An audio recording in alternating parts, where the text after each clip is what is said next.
Hello guys, welcome back, and let's continue with our journey to advanced Terraform Azure. And today we're talking about the outputs from our Terraform files or from our modules. So as for now, we will just quickly describe what's the output variable, what the output is and how we can use it. So on the previous tutorials, as you remember, you had the very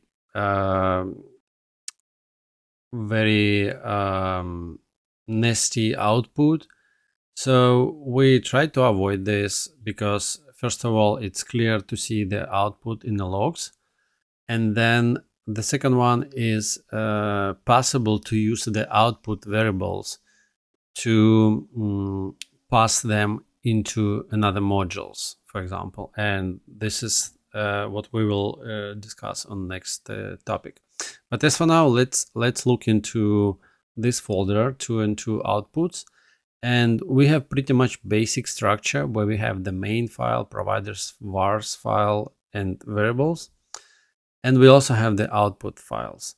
So yeah, technically you can combine everything in one file, because when you run the Terraform init or plan or outputs, it's taking this folder as a workspace, and any Terraform code inside will be executed.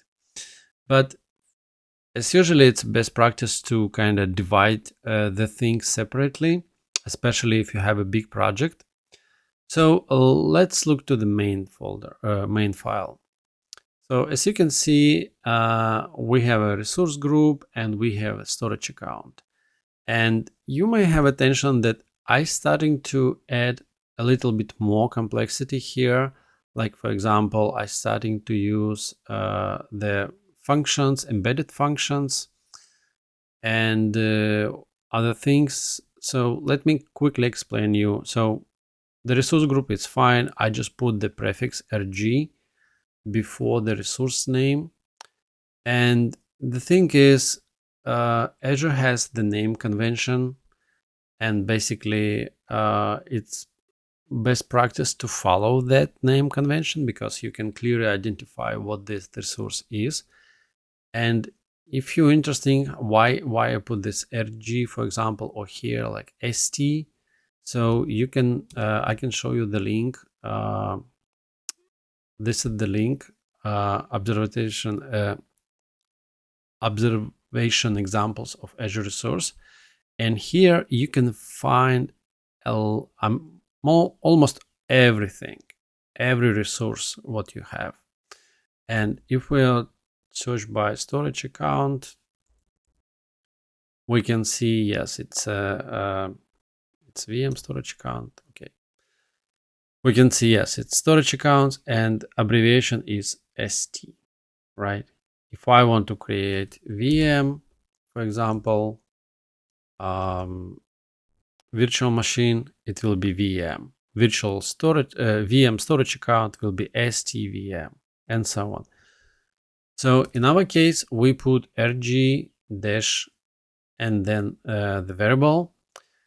But for storage account itself, it's a little bit tricky. So first of all, there is a limitation of the storage account. Storage account should be globally unique. So storage account name, when you create the storage account, you have to provide the name, and this name should be globally unique across all Azure. So this is one thing. Another one, you are not allowed to have some dashes or something, and you are not allowed to have the capitals characters. So that's why I'm using the string function lower to put the lower everything here. So st will be lower, that will be lower anyway. Var name, so that the project will be lower, and this suffix I just added manually, but we will come back and I will show you how you can generate this number to have your storage account or any other account unique. Okay, then we have the tier and we have the replication type, and let me open the variables. So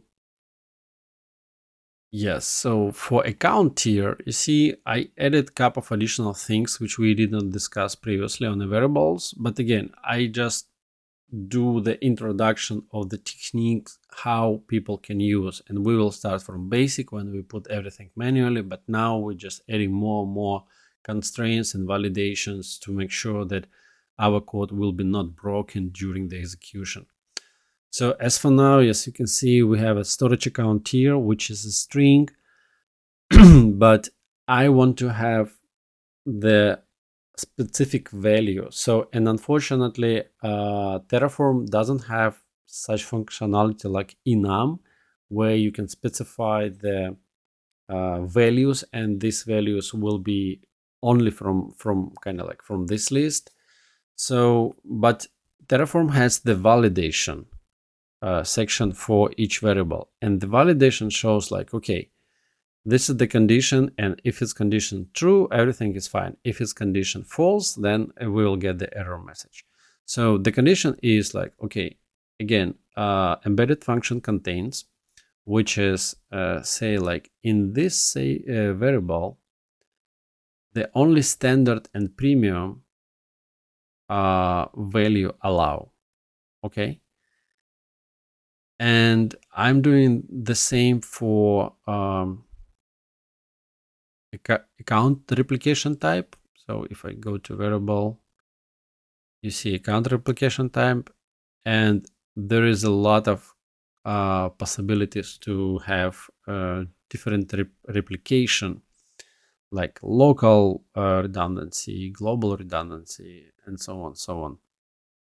So, and I also have the default here. So the default will be local, but you can always override this in your TF-var files. So if you see in my TF-var files, I don't have account replication type, but because I have default, it will work. Okay, and the last thing is outputs. So I just put the outputs in a separate file, but you can always put like here in the main, just paste them here.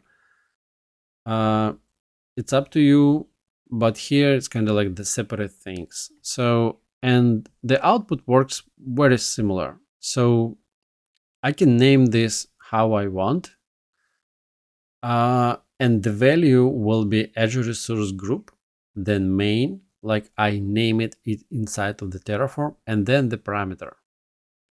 Okay, so for storage account, it's Azure Storage Account name, and again, I can name it this output how I want. So let's change this, like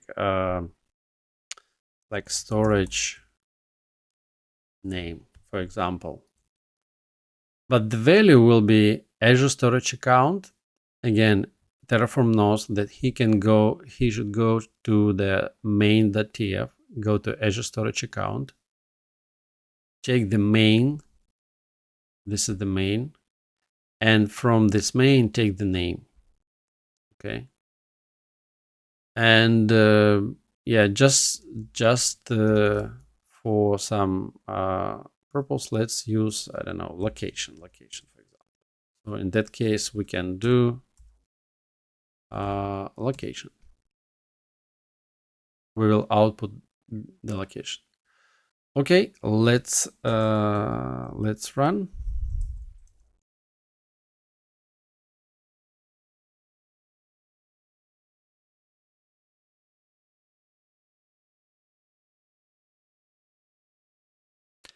Yes, and you see 2 resources will be added, and this is our output. Okay, so and while it's creating, you will see, oops, okay, error.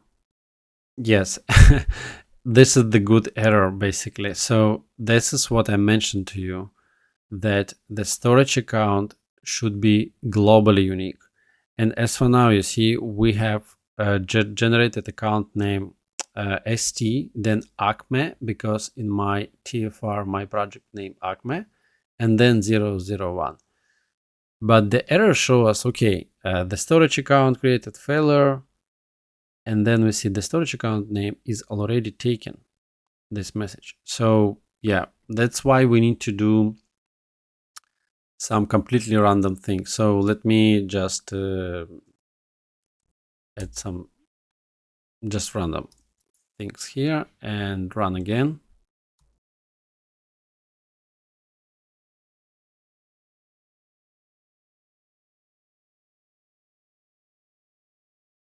Okay, Terraform show the changes.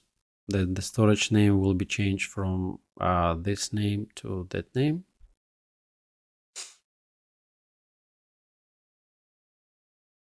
And yeah, of course, I will speed up the video of all these creation things.